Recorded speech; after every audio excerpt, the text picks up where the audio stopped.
നമസ്കാരം. കഴിഞ്ഞ ദിവസം നമ്മൾ നമ്മുടെ ബ്രഹ്മമുഹൂർത്തം പുസ്തകത്തെ ആശ്രയിച്ചുകൊണ്ട് തന്നെ മനസ്സിനെ കുറിച്ചുള്ള ഒരു പഠനം ആരംഭിച്ചിരുന്നു. മനസ്സിനെ കുറിച്ച് പഠിച്ചാൽ മാത്രമേ നമുക്ക് ആത്മീയതയിലേക്ക് പ്രവേശിക്കാനാകൂ എന്നുള്ള ഒരു തത്വത്തിൻ്റെ അടിസ്ഥാനത്തിലാണ് നമ്മൾ ആ കാര്യം പറഞ്ഞിരുന്നത്. അപ്പോൾ നമ്മൾ ആരാണ്, നമ്മൾ എവിടെ നിൽക്കുന്നു എന്നറിഞ്ഞതിന് ശേഷം ഈ ലോകത്തെക്കുറിച്ച് പഠിക്കാൻ പോയാൽ മാത്രമേ ലോകത്തെ അല്പമെങ്കിലും നമുക്ക് മനസ്സിലാക്കാൻ കഴിയുള്ളൂ. ഇപ്പോൾ കഴിഞ്ഞ തവണ പറഞ്ഞ കാര്യങ്ങളെല്ലാം മനസ്സിലായിട്ടുണ്ടാകും എന്ന് കരുതുന്നു. ഇല്ലാത്തവർ ഈ എപ്പിസോഡ് കാണുന്നവർ അതാദ്യം പോയി കണ്ടിട്ട് ഇതിലേക്ക് വന്നാൽ കൂടുതൽ കാര്യങ്ങൾ വ്യക്തമാകും എന്നുള്ള കാര്യം കൂടി ഒന്ന് സൂചിപ്പിക്കുന്നു. കഴിഞ്ഞ തവണ പറഞ്ഞിരുന്നത് നമ്മുടെ ബോധമനസ്സിൻ്റെ 5% മാത്രമേ നമുക്ക് പ്രാപ്യമായിട്ടുള്ളൂ, അല്ലെങ്കിൽ അതിനെ ഉപയോഗിക്കാനുള്ള പാകത്തിൽ ആയിട്ടുള്ളൂ. അതാണ് പരമാവധി ഒരു ബൗണ്ടറി എന്നുള്ളതായിരുന്നു പറഞ്ഞ്. അപ്പോൾ 95% അവിടെ മറിഞ്ഞു കിടക്കുന്നു. ഇനി പറയാൻ പോകുന്നത് ബോധമനസ്സ്, ഉപബോധ മനസ്സ്, അബോധ മനസ്സ്, ഇവയുടെ ഒരു താരതമ്യ പഠനമാണ്.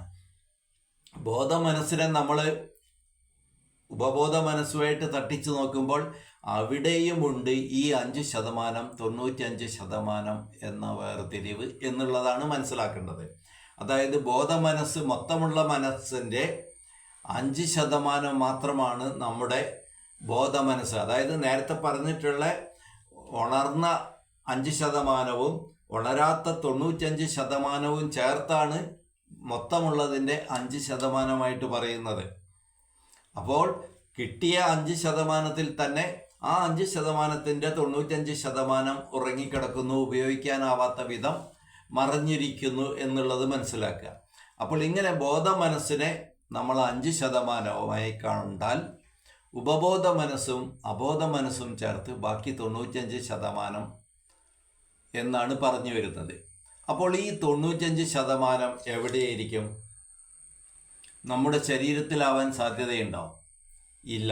കാരണം ഉറങ്ങിക്കിടക്കുന്ന ആ ബോധമനസ്സിൻ്റെ 95%വും 5%വും ചേർന്നിട്ട് മൊത്തം മനസ്സിൻ്റെ 5%മായിട്ടിരിക്കുമ്പോൾ ബോധമനസ്സിനേക്കാൾ വിശാലമാണ് അബോധ മനസ്സ്. ഉപബോധ മനസ്സും അബോധ മനസ്സും ചേർന്നിട്ടുള്ള ആ മേഖല എന്നാണ് മനസ്സിലാക്കേണ്ടത്. ഇപ്പോൾ നമ്മൾ പൊതുവെ ധരിച്ചിരിക്കുന്നത് നമ്മുടെ ബോധമനസ്സിൻ്റെ മറഞ്ഞിരിക്കുന്ന ഒരു തലമാണ് ഉപബോധ മനസ്സ് എന്നാൽ ഉപബോധ മനസ്സിൻ്റെ 5% എടുത്താണ് നമ്മുടെ ബോധമനസ്സ് സൃഷ്ടിക്കപ്പെട്ടത് എന്നാണ് ഞാനിപ്പോൾ പറയുന്നത്. അതായത് ഉപബോധ മനസ്സ്, അബോധ മനസ്സ് ഇവ ബ്രഹ്മ മനസ്സാണ്, ബ്രഹ്മത്തിൻ്റെതാണ്, പ്രപഞ്ചമാകെ നിറഞ്ഞു നിൽക്കുന്നതാണ്. അങ്ങനെ പ്രപഞ്ചമാകെ നിറഞ്ഞു നിൽക്കുന്നതിൻ്റെ 5% നമ്മുടെ തലയ്ക്കുള്ളിൽ പെട്ടുപോയിരിക്കുന്നു. അതിനെയാണ് നമ്മൾ ബോധമനസ്സ് എന്ന് പറയുന്നത്. ഈ ഒരു കണക്കും അതിൻ്റെ ഒരു ലോജിക്കുമാണ് നമ്മൾ ചിന്തിച്ച് മനസ്സിലാക്കേണ്ടത്. അതായത് മൊത്തമുള്ള 100%-ത്തിൽ ഡാർക്ക് മാറ്റർ, ഡാർക്ക് എനർജി എന്ന് പറയുന്നത് പോലെ ഉപബോധ മനസ്സും അബോധ മനസ്സും മറഞ്ഞിരിക്കുകയാണ്.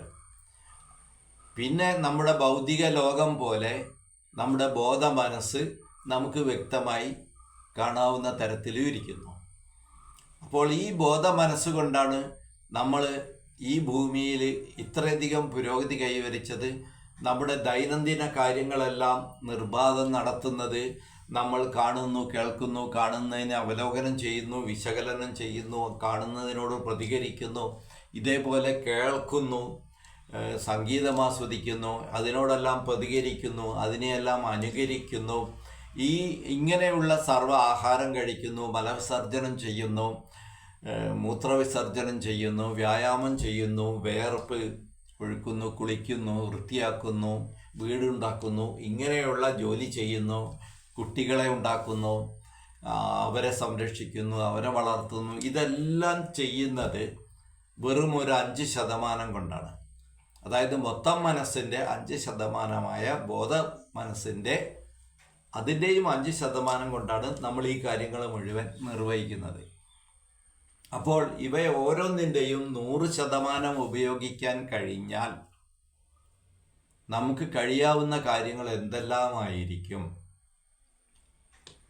ഈ 100% ഉണർത്തിയെടുക്കാനും ഉപയോഗപ്പെടുത്താനുമുള്ള ശ്രമങ്ങളാണ് നമ്മുടെ ഋഷിമാർ, ആത്മീയ അന്വേഷകർ നടത്തിയിട്ടുള്ളത്. അങ്ങനെ ചെയ്യുമ്പോൾ അവർ കണ്ടെത്തുന്ന ലോകം വേറെ, അവർ കണ്ടെത്തുന്ന വസ്തുതകൾ വേറെ, അവർക്ക് കിട്ടുന്ന സത്യദർശനം വേറെ. ഞാൻ നേരത്തെ പറഞ്ഞ മാതിരി അതൊരു മാത്തമാറ്റിക്കൽ ദർശനമാണ്. ഗണിതത്തിലുള്ള പല കാര്യങ്ങളും നമുക്ക് മനസ്സുകൊണ്ട് മാത്രമേ അറിയാൻ കഴിയൂ. പൂജ്യം എന്നത് നമുക്ക് എവിടെയും കാണിച്ചു തരാൻ പറ്റില്ല, പക്ഷെ പൂജ്യം എന്താണെന്ന് നമുക്കറിയാം. ഇതേപോലെയാണ് മാത്തമാറ്റിക്സിൻ്റെ ഉയർന്ന തലങ്ങളെല്ലാം. അപ്പോൾ ആത്മീയതയിൽ മുന്നോട്ട് പോകാൻ ആഗ്രഹിക്കുന്നവർക്ക് നല്ലൊരു ലോജിക്കൽ ബ്രെയിൻ വേണം, യുക്തി സഹമായ ചിന്തകൾ വേണം, ഒരല്പം മാത്തമാറ്റിക്സും ഗണിതശാസ്ത്രവും ഉള്ളിൽ വേണം. അപ്പോൾ അത് ആത്മീയതയിലേക്ക് നമ്മൾ കടന്നു പോകുമ്പോൾ ഈ ഗണിത ചിന്ത, ഗണിത യുക്തി നമ്മളിൽ ഓട്ടോമാറ്റിക്കായിട്ട് വളർന്നു വരും. എനിക്ക് കണക്കറിയില്ല അതുകൊണ്ട് ആത്മീയത പറ്റില്ല എന്നല്ല. നമ്മൾ സ്കൂളിൽ പഠിച്ചിട്ടുള്ള ഗണിതമല്ല ഞാനിവിടെ പറയുന്നത്. എന്തിനോ വേണ്ടി ആർക്കോ വേണ്ടി ഒരാവശ്യവും ഇല്ലാതെ പഠിച്ചു വെച്ച കാര്യങ്ങളല്ല ഇവിടെ പറയുന്ന ഗണിതം. അത് നമ്മുടെ ലോജിക്കൽ തോട്ടുമായിട്ട് ബന്ധപ്പെട്ടിരിക്കുന്നു. അപ്പോൾ ഇങ്ങനെ ഈ രീതിയിൽ മനസ്സിൻ്റെ ഒരു 5% ബോധതലം സ്ഥിതി ചെയ്യുന്നു. ഈ ബോധതലത്തിൻ്റെ ഉള്ളിലല്ല ഉപബോധ മനസ്സ്. ഉപബോധ മനസ്സിൻ്റെ ഉള്ളിലാണ് നമ്മുടെ ബോധമനസ്സ്. നമ്മുടെ ബോധമനസ്സ് അതിലാവുമ്പോൾ നമ്മുടെ ശരീരവും ഈ കണ്ട പ്രപഞ്ചവും ഈ കാണുന്ന ഭൂമിയും അതിലെ കോടാനുകോടി സൗരയൂഥങ്ങളും അത് പിന്നീട് കോടാനുകോടി ഗാലക്സികളും ഈ പ്രപഞ്ചമാകെയും തന്നെ ഒരു ബോധമനസ്സിൻ്റെ ഉള്ളിലാണ് എന്ന വസ്തുതയിലേക്കാണ് നിങ്ങളുടെ ചിന്തയെ ഞാൻ ക്ഷണിക്കുന്നത്.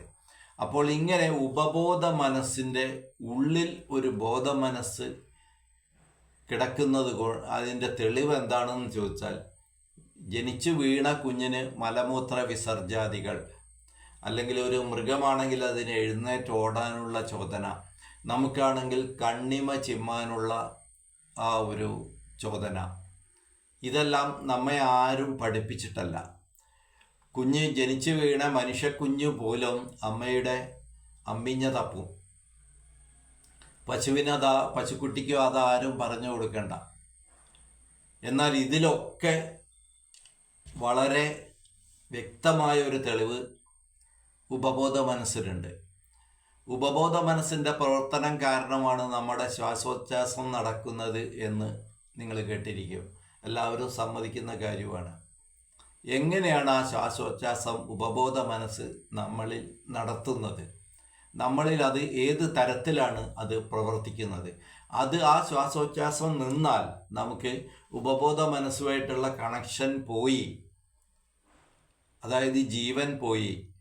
അപ്പോൾ ഉപബോധ മനസ്സും ജീവനുമായിട്ട് വല്ല ബന്ധമുണ്ടോ? അല്ലെങ്കിൽ നമ്മുടെ ആത്മാവ് പോയി എന്നെല്ലാം പറയും. അപ്പോൾ നമ്മൾ ഈ പറയുന്ന ആത്മാവും ഈ ഉപബോധ മനസ്സിൻ്റെ ഒരു കഷ്ണമാണോ? ഇത്തരം ചിന്തകളിലേക്കാണ് നമ്മൾ വിശദമായിട്ടൊന്ന് കടന്നു പോകുന്നത്. ഏതായാലും വളരെ ചുരുക്കത്തിൽ പറയാം, ഉപബോധ മനസ്സിൻ്റെ ഒരു അംശം മാത്രമാണ് നമ്മുടെ ബോധമനസ്സും നമ്മുടെ ഈ ശരീരവും നാം കാണുന്ന ഈ ലോകവും എന്നാണ് പറഞ്ഞു വന്നത്.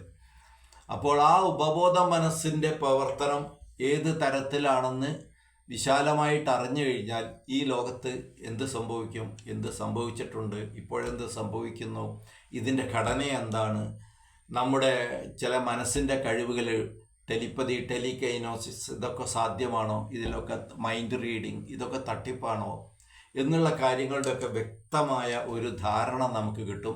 ആ ധാരണയോടുകൂടി നമ്മൾ അതിനെ സമീപിക്കുകയാണെങ്കിൽ ആ കാര്യത്തിലും നമുക്ക് വളരെ ഒന്നുകിൽ ഒഴിവാക്കാം, അല്ലെങ്കിൽ തെറ്റാണെന്ന് ബോധ്യപ്പെട്ടാൽ ഒഴിവാക്കാം, അല്ലെങ്കിൽ ശരിയാണെന്ന് തോന്നിയാൽ അത് സ്വന്തമായിട്ട് സ്വായത്തമാക്കാൻ ശ്രമിക്കാം. അപ്പോൾ ഈ വിഷയങ്ങളിലേക്കാണ് നമ്മൾ വിശദമായിട്ട്. അപ്പോൾ ഉപബോധ മനസ്സിൻ്റെ ഒരു ചെറിയ ഉപകരണം മാത്രമാണ് നമ്മളെല്ലാം എന്നുള്ളതാണ് ഇവിടെ പറഞ്ഞു വയ്ക്കുന്നത്. നിങ്ങളുടെ സംശയങ്ങൾ, സന്ദേഹങ്ങൾ, സംവാദങ്ങളൊക്കെ വന്നു കഴിഞ്ഞാൽ നമുക്ക് ഈ ചർച്ച നല്ല രീതിയിൽ കൊഴുപ്പിച്ച് കൊണ്ടുപോകാം. വാട്സപ്പ് ചാനലിൽ ഇതിട്ടപ്പോൾ കാര്യമായ പ്രതികരണം ഉണ്ടായില്ല. അപ്പോൾ ഒരു ശിഷ്യം വിളിച്ചു പറഞ്ഞ് ഇതൊന്ന് അങ്ങയുടെ വായിലൂടെ തന്നെ ഒന്ന് വിവരിച്ച് പറയണം, അപ്പോഴേ അത് ഞങ്ങൾക്ക് മനസ്സിലാകൂ എന്ന്. അതിൻ്റെ അടിസ്ഥാനത്തിലാണ് ഈ ഒരു പരമ്പര, ഒരു 100 എപ്പിസോഡാണ് നമ്മൾ ഉദ്ദേശിക്കുന്നത്, ഈ പരമ്പര ചെയ്യാൻ ഉദ്ദേശിക്കുന്നത്. ഓക്കെ, കാണാം.